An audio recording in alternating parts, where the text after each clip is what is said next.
again and welcome to the Laughter Crafter. It's really good to be with you again. Today I have got part one of a project for you. I'm going to show you how to begin to decorate a piece of wood.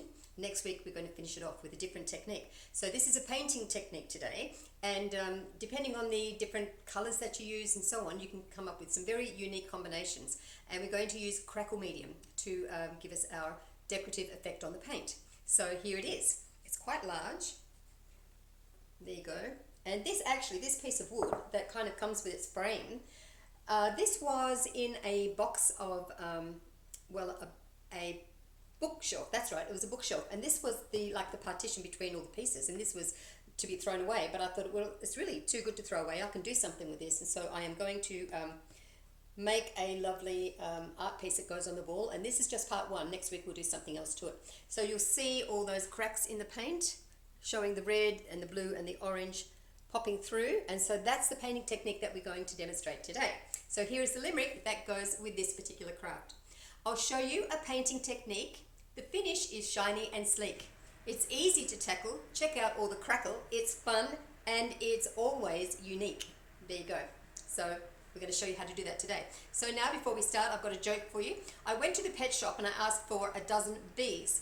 And they came out with a little box of bees, and she said, well, I've given you 13 bees in there. And I said, well, I only asked for 12. Why did you give me 13? And she said, well, the last one is a freebie. Okay, let's get on with the craft. So here are the things I think I'm going to need to do this painting technique. I've got this large piece of plywood that has sort of a frame on it. It is, if you're wondering how big it is, I can't quite show it to you all in one piece under this camera, but it's in centimeters 77 by 36, and that in inches is 30 inches by 14 inches, so it's quite long.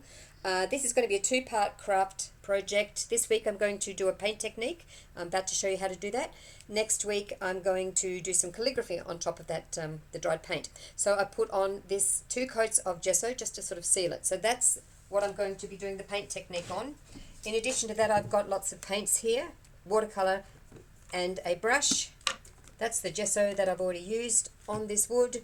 I have got some Floetrol, which I used a couple of weeks ago when I did the paint pour. That is just going to help this paint to flow a little bit better.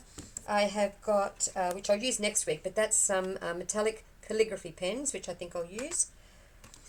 Now for the paint technique today, in addition to the paints and a brush, I'm also going to use some cling film. Whatever brand, it doesn't matter. That's roughly the width of this piece of wood that I'm going to use, so that's great. In fact, it's just slightly short, but it's all right. It's going to work fine. So cling film. Next week when I come back with the calligraphy, I'll be using a pen and pencil to mark that out. While I'm using the paints today, I'm going to wash out the brush in some water and dry it with the paper towel. So that's really everything that I believe I'm going to need. So why don't we get on with the painting?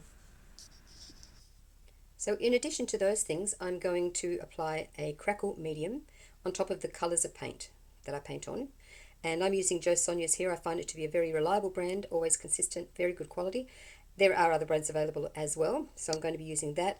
And then when that is dry, then I'm going to come back over the top of all of that and just paint on a coat of white water-based paint. And it's not a fancy paint, it's just one that I used on my trims around the doors in the house. So that is going to go on last, and together with the crackle, that is going to make a really interesting decorative finish on our frame. There you go.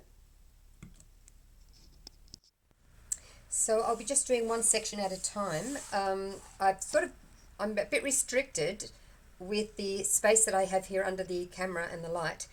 So I'm going to do one little section and demonstrate that for you, and then I'll probably take this to another place in my little house and finish off the painting down the rest of this piece of wood. But it will be enough for you to see me demonstrate on just this section here. I just have to take the little silver foil off this gold one. Oopsie, there we go. So the colour I'm using at the top section of this, the 2 colours are gold, little squirt there, and this lovely crimson. And a little squirt there.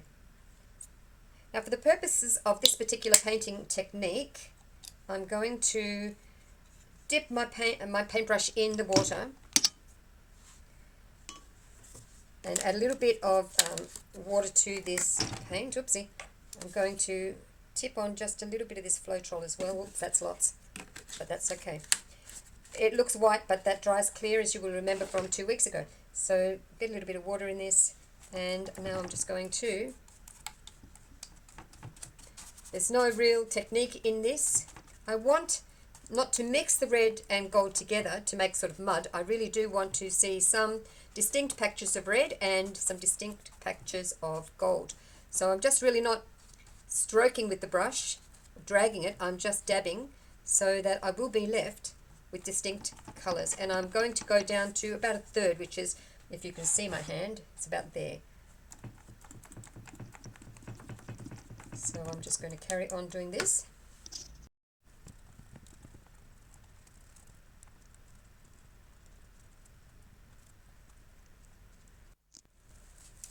So I think I'm ready now to apply the cling film. So I'm going to go from that far side and go across to this side, cut it off. You probably can't see where I'm cutting this off, but I'm just tearing it along the serration, and there we go. And I'm just going to smoosh it like this and make some kind of really interesting wrinkly marks in that cling film. And what will happen, I'm going to leave it to sit on here for a little while and come back before it's completely dry and peel this off. But what will happen is where all the wrinkly bits of cling film are sitting and interacting with that paint, it will leave some lines and creases and marks and so on. It might even lift up some of the paint so that what we see is bits of the white showing through underneath, and I'm actually okay with that, because what we're really going for is the finished picture, which is going to feature calligraphy. This is really just a background, and it's going to be an interesting background, and it's a lovely technique, and you can experiment with it yourself. But I think that's just about enough. I'm probably going to let that sit for about 20 minutes. It's fairly warm in my house, and so that will dry off just a little bit. I'm just kind of pushing this air bubble off to one side. It's not paint, it's really just an air bubble. Okay, I'm pretty happy with that. And I'm going to come back in a little while and we'll lift up this and see what interesting effect that we have. Then we'll need to leave it to dry completely before I move on to the next section, which will be 2 different colors. Otherwise, if we start to paint on the different colored paint while this is still wet, it's going to be very muddy. And I want 3 distinct colors. So there we go, we'll let that sit for a while. So I'm going to start applying this Crackle medium. I'm just going to splash some around. I've got a wide brush here, and there's enough light on here that I can see that I cover everything. So you want to give the whole surface of what you painted a good coating of the Crackle medium. So I can see that it's going on nicely there, and I'm just going to continue. A bit of an emulsion there, and that's fine. It dries clear, of course. I'm not going to go down the sides. I'm just going to stay on the surface. So I'm going to continue painting this on in my outdoor area where there's more room to move. So the Crackle medium has been on for a few hours now and is touch dry. Tiny bit tacky, but nothing's coming away on my hands. I've stirred up this paint, ready to put this white paint over the top. The thicker you paint on the paint over the Crackle, the wider the cracks will be. So if you want nice fine little tiny cracks that show little bits of colour through, then paint it on a little bit more sparingly. The direction that you paint the Crackle medium on makes a little bit of a difference as well. If you want all the crackles to kind of be aligned, lining up parallel with each other, then paint like I did, straight down in one direction, like so. Now I'm going to, whoopsie, try not to paint the tripod of your camera, but you know, if you do, well, that's all part of the experience. So get right in there to the corners. I'm going to put it on sort of fairly thickly. You want an even coat all over the top of the paint that you did before. And you might be wondering, why did I bother doing the stuff with the cling wrap before when you're not really going to see anything from that? Well, that was really just to show you that that was one decorative painting technique that you could use.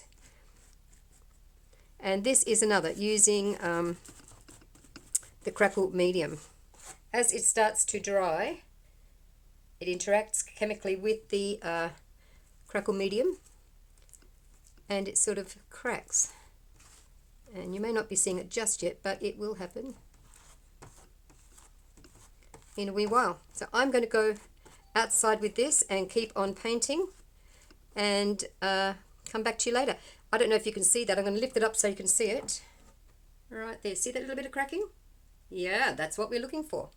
It's happening. Well, our piece of wood is all dry. The Crackle medium has worked its magic underneath this layer of creamy white paint. It's rather big, so it's a bit hard to see the orange and the blue in the middle and the red underneath. And I'm very happy with that. It looks quite nice. It really is, again, just going to be the background to some calligraphy, which is next week's project. So there we go. So there we go. That is our decorative painting technique, which is part one of a two-part series, I suppose. Can you call a two-part thing a series? Anyway, I've called it a series. Next week, we're going to do something a little bit special with this. So don't forget to tune in for next week's session. I hope you have a go.